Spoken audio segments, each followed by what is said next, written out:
Good morning, happy Wednesday. Welcome to Live with Liz. It's another day where we're talking about legal marketing and business development, and today we're going to focus on something that is like a black hole mystery for most of the firms I've worked with. I would say all of the firms I've ever worked with, and that's return on investment for marketing and business development. We hear a lot about return on investment and measuring your return, and when you do research on this and the mainstream publications that help inform law firm practices, I'm thinking Lexis or Law.com or JD Sepra, often what we see is measuring return on investment when it comes to legal technology or other types of operational solutions for your firm. It often doesn't specify activities related to marketing and business development. And a lot of times I've seen these statistics, like upwards of 90% of law firms have this feeling or this hunch that it's really important for their business to be investing in marketing and business development and to be investing in legal technology, but that they don't understand what the return on investment is. And it gets down to some basics when it comes to tracking your data and utilizing that data to make informed decisions. There is kind of a start-off question that I ask, and we've talked about baselining before, but one of the questions is, how much does it cost you at your firm to get a new client? Hey, Rodrigo, good morning. Most firms can't answer that. This acquisition cost, this basic question, how much does it cost to get a new client? Well, how do we even find out, right? And it starts with having access to the right data and utilizing it in the right way. And so I know we've spoken about this before too, the access that marketing and business development professionals have to the financials of the firm is often limited. And you go to the finance department or the accounting department and they say, why do you need this? You don't really need this. You're doing advertising, you're working on travel, you don't need to have access to this information. But actually, when we want to make informed decisions about how to spend the firm's money the most effective way possible, we want to know how much it costs to get a new client, how valuable the investments we're making are in terms of conversion, in terms of bringing people to the firm for meetings, making contact with the firm. These are becoming more easy to measure in certain environments. Of course, digital advertising has tracking that's being done in a way that is automated, easy to understand, and really accessible to everyone. But what about your other activities that tend to be more beneficial when it comes to actually bringing in new business? Your face-to-face meetings, your sponsorships, your conference investments, your regular thought leadership or advertisements, whether they're paid or not paid, they take your time. So I kind of look at this as measuring it in two different streams, right? I want to look at the firm's revenue, which we've spoken about before, but what does this mean from a financial perspective? On a very basic level, all firms should be measuring or tracking the revenue of the firm in a way that can be useful later on for business development and marketing, and for other decisions at the firm. Certainly operational decisions could benefit from this as well. But when I ask to see your revenue data, the best way that you can present that is by client, by practice area in addition to the client, not only by practice area, not only by client, and then even further specify it based on the legal services that you're providing, so that we know which services at the firm are generating the most money and for whom. That really sets our baseline for us to be able to determine whether or not our marketing and business development efforts are effective, how much it costs to get those clients. We know when we're spending on marketing business development, where to target that spend so that we know where we want to grow, what's more relevant, what's not working, what changes we want to make. But it's those pieces of information that are the most valuable. Understanding from the financial perspective for marketing and business development, how much money is coming in based on client, based on practice area, based on the legal services that you're providing. Then you can get into even more nuanced information about how those services are being provided, who's providing them, how much time it takes, what the costs are involved before you get to that profit figure that really makes a difference in some of those decisions. So that's one side of it. And then on the other side of it, we want to look at those marketing activities and track. Where are people coming from? How are they contacting the office? Where do we believe they should be coming from based on the revenue that we're getting and the services that we're providing, the areas where we're most successful? Good morning, it's nice to see you. I really emphasize tracking this information as much as possible. So you're getting these offers, these opportunities all the time. You're making decisions about where to spend your money. And you get distribution figures. You say, oh, this is the right audience for you. You're trusting a lot in the third parties that are putting together events that are meaningful or purposeful for you to get new clients. Do you track? So you have to come up with your KPIs, this businessy term that a lot of people use.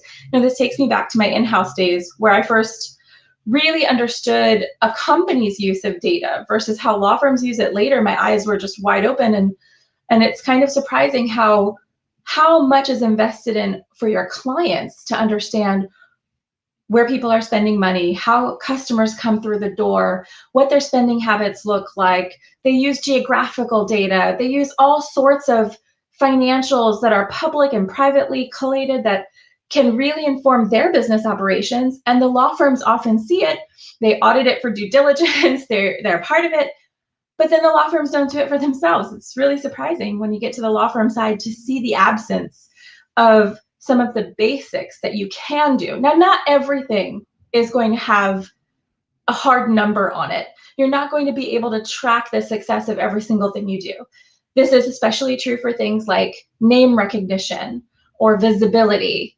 But for a lot of things, you can track them.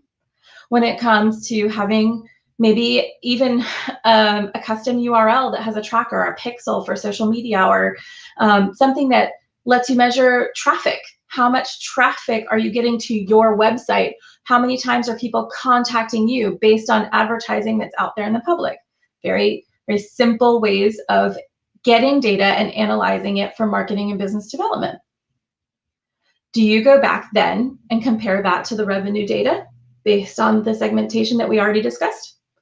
You should be. That's what you should be doing in order to really understand your return on your investment. So now you've got all of these different activities. Are you tracking and budgeting based on what's successful and what's not with this data? How do you do it? So I like to compartmentalize the different types of marketing and business development activities to be able to track what's most important. And then you can identify which KPIs, those key performance indicators, matter to you. So you want to say the number of new contacts, that's important. The number of meetings that I get, how successful I am with those meetings. How many new clients do I get from engaging in these activities? What do I need to change to make those numbers better, right? All of these things help measure your return on investment over time, right? This is not going to happen instantly, but it's something that you should be tracking on a regular basis. The other thing you need to make sure you do is add a value, assign a value to these activities. So assign a value to the performance indicator to determine whether or not that's most important to you, whether it's really affecting your bottom line, and being able to connect the two. So when I talk about these two kind of streams of measurements, we're talking about first the law firm side of things with your revenue data segmented very specifically to understand where on the other side of things, your investment data and your tracking of how people come in mesh together to make decisions. And this is something that it just seems to be a huge mystery, but very simple to start with. And you simply start it on your own side, on the internal side. You need to make sure that you're tracking this information. Now, in the best case scenario, you're not only tracking this information, but you're connecting it together. And how do you do that? You do that with your CRM. And you don't necessarily have to have something fancy in the beginning. If you're not one of these large firms that has a huge solution, you can be tracking these with traditional spreadsheets if you want to, but that is a very manual process and truly not necessary with the technology that exists today. There are solutions out there for a firm of any size to be able to connect this type of information, understand how it works. And if you're starting from a very basic place, you want to make sure that your financials can be pulled compared to the data in your CRM, your client data, and then look at it in terms of your marketing spend. So how much money are you allocating towards sponsorships, towards travel, towards advertising, towards thought leadership? Are you just tracking the spend? With the spend, you can also track time. Most firms I know are utilizing now very sophisticated, in some cases multiple solutions for tracking their time to understand how much time is being dedicated to various activities. You can consider time, consider it as a cost in addition to the other actual monetary spend. So when you're measuring your return on investment, if you want to look at it more holistically, you do that looking at the monetary spend plus the time invested and maybe other non-monetary expenses. Everyone kind of looked at legal as a cost center at these big corporations that were using the data. And then savvy GCs figure out how not to be a cost center and to utilize legal as an opportunity. I'm not going to say that's how trolls started, but you can understand why you might want to have litigation as a strategy when it comes to bringing in money for law firms. I mean, not law firms, companies. Anyway, as a law firm, you help them do that. Some of you, not all of you. So in a very simplistic world, you don't have to measure absolutely everything, but you decide what's important to you from the beginning. New clients, pleasing existing clients, getting new meetings, having new contacts, meeting with important clients. But why? Based on revenue, what legal services are being provided. And by the way, once you have those metrics in place, you can identify opportunities for cross-sell that you wouldn't have been able to do before. And those cross-sell opportunities that you identify from tracking your revenue based on the legal services that you're providing to your clients can then also inform your marketing and business development investment. So you know that you're investing in a particular conference. Say you're spending $25,000 to go to your headline conference for the year. But you know that you're going to get 6 clients out of that, and that it might take 18 months for you to get those 6 clients. Maybe you divide that cost amongst those 6 clients, but they bring in $120,000 to your firm in revenue, which you'll be able to see year over year because you're tracking your revenue based on client. Right? See what I mean? That makes sense. So every year you want to analyze this singularly, and then you also want to do that trend analysis that we talk about often when we're examining what metrics to use and what data to use to make informed decisions. So it's not rocket science. It doesn't have to be very complicated with all sorts of calculus and lots of sophisticated software to figure it out. It's all a matter of understanding where the money comes from, who you're providing services to, identifying the opportunities, and then investing in your marketing and business development accordingly and measuring what you get out of those investments in combination with the services that you're providing. That's how you understand what you're getting out of those investments. So you're spending money on marketing and business development in order to get new clients to provide legal services to them, and you want to see how much money those legal services are bringing in, right? Simple. Doesn't have to be complicated. So when you're working with me and I say, I want to see your revenue for the last 5 years, and I want you to break it down this way, and you say, I can't. No time like the present to update the way you're tracking this information and to make it more valuable for you to make those decisions later on. There is some valuable information out there on the traditional mainstream sort of law firm informative publication sites that everyone uses. You see these, I mentioned them before. Law.com has a lot of information about this, and they go through some details about measuring ROI specifically on that technology, but a lot of that can be applied to your marketing and business development as well, especially when it comes to identifying KPIs and putting that value on the KPIs that you're going to use. So how important is it to you to have more meetings? This is something that you can really get a good picture of if you're doing a digital campaign. If you're spending money on advertising and you're targeting an audience and you're saying, what do I want to get out of this? See, like Facebook and other channels are asking you, what do you want to get out of this? Do you want to get more followers on your social media channel? Do you want to get more traction, more conversion, contacts, people reaching out to you to get more business?